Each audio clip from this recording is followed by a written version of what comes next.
This week, the UN released its IPC report. IPC stands for Integrated Food Security Phase Classification System.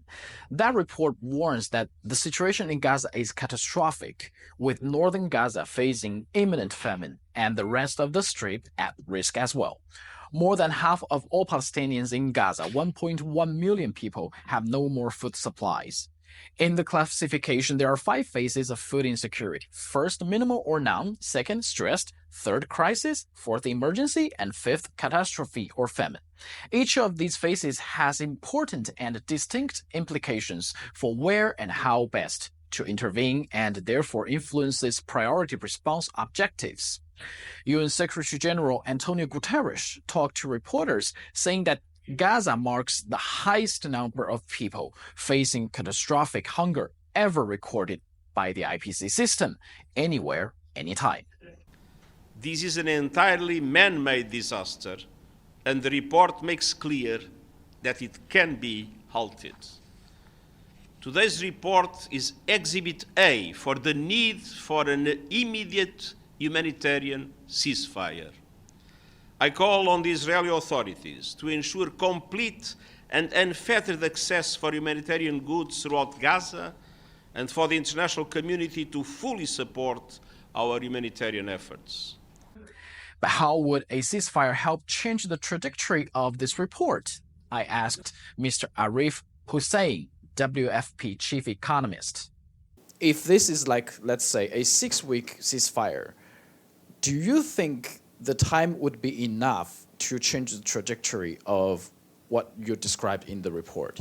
We have enough food to help 2.2 million people in Gaza.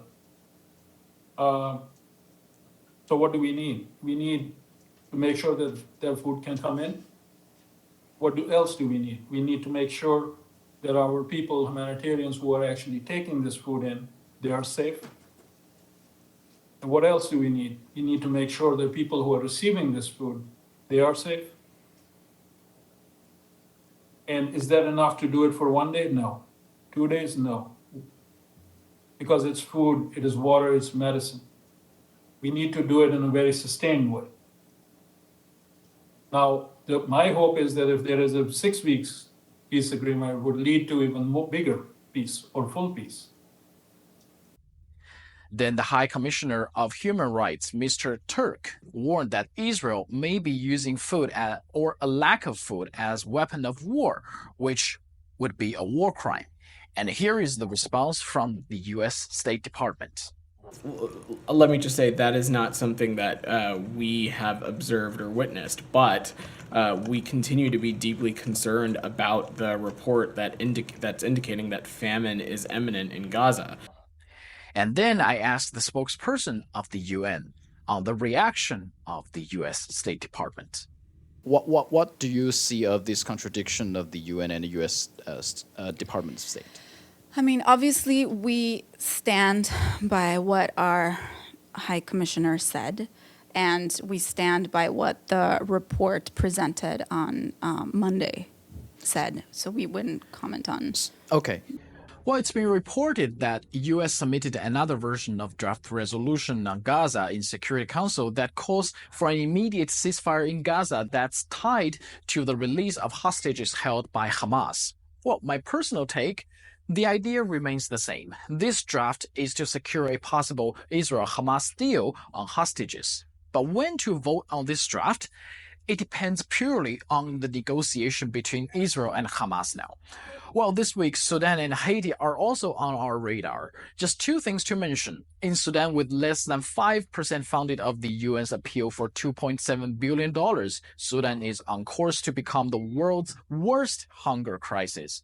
In Haiti, with Prime Minister resignation, multinational forces yet to be deployed, gangs in the streets of Port-au-Prince, and a humanitarian disaster, everything went wrong in Haiti. It's too difficult to see what's next. But before I go, have you tried to send a postcard using UN Postal Service? I tried, and my experience is that, well, the service is not that reliable. But I just want to put this on record. I just want to complain something. I want to complain something. I tried to send 2 postcards from UN PD in this building, next to the East River, which is Long Island City. It's been 2 months.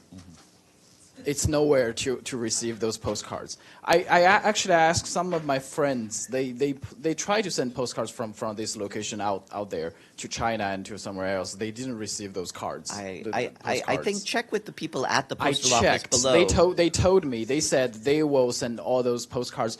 Once outside this building, it will be handled by USPS.